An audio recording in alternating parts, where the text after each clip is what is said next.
भाद्रपद कृष्ण अष्टमी को श्री कृष्ण जन्माष्टमी कहते हैं, क्योंकि यह दिन भगवान श्री कृष्ण का जन्म दिवस माना जाता है।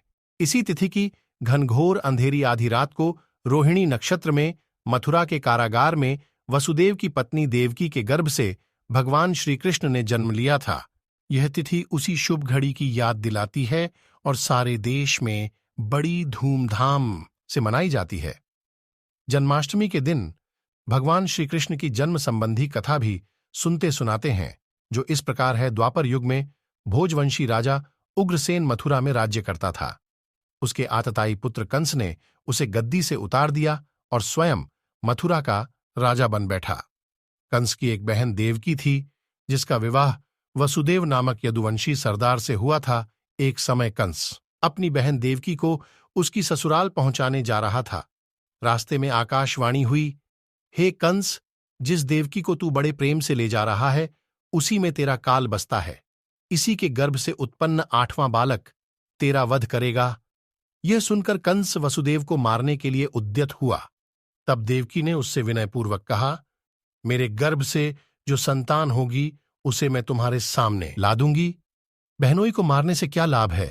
कंस ने देवकी की बात मान ली और मथुरा वापस चला आया। उसने वसुदेव और देवकी को कारागृह में डाल दिया।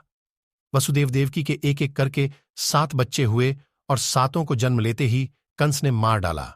अब 8वां बच्चा होने वाला था। कारागार में उन पर कड्ढे पहरे बैठा दिए गए।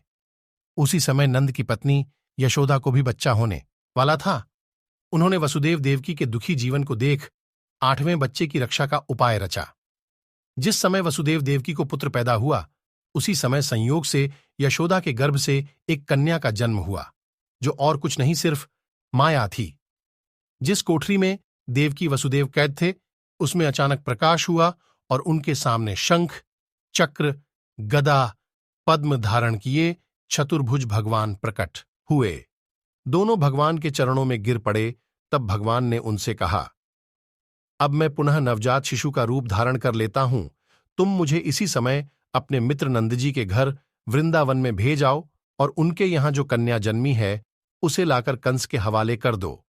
इस समय वातावरण अनुकूल नहीं है, फिर भी तुम चिंता न करो। जागते हुए पहरेदार सो जाएंगे, कारागृह के फाटक अपने आप खुल जाएंगे और उफनती अथाह यमुना तुमको पार जाने का मार्ग दे देगी।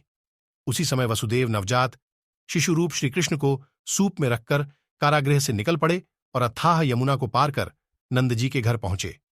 वहां उन्होंने नवजात शिशु को यशोदा के साथ सुला दिया और कन्या को लेकर मथुरा आ गए। कारागृह के फाटक पूर्ववत बंद हो गए। अब कंस को सूचना मिली कि वसुदेव देवकी को बच्चा पैदा हुआ है। उसने बंदी गृह में जाकर देवकी के हाथ से नवजात कन्या को छीनकर पृथ्वी पर पटक देना चाहा, परंतु वह कन्या आकाश में उड़ गई और वहां से कहा, अरे मूर्ख, मुझे मारने से क्या होगा। तुझे मारने वाला तो वृंदावन में जा पहुंचा है।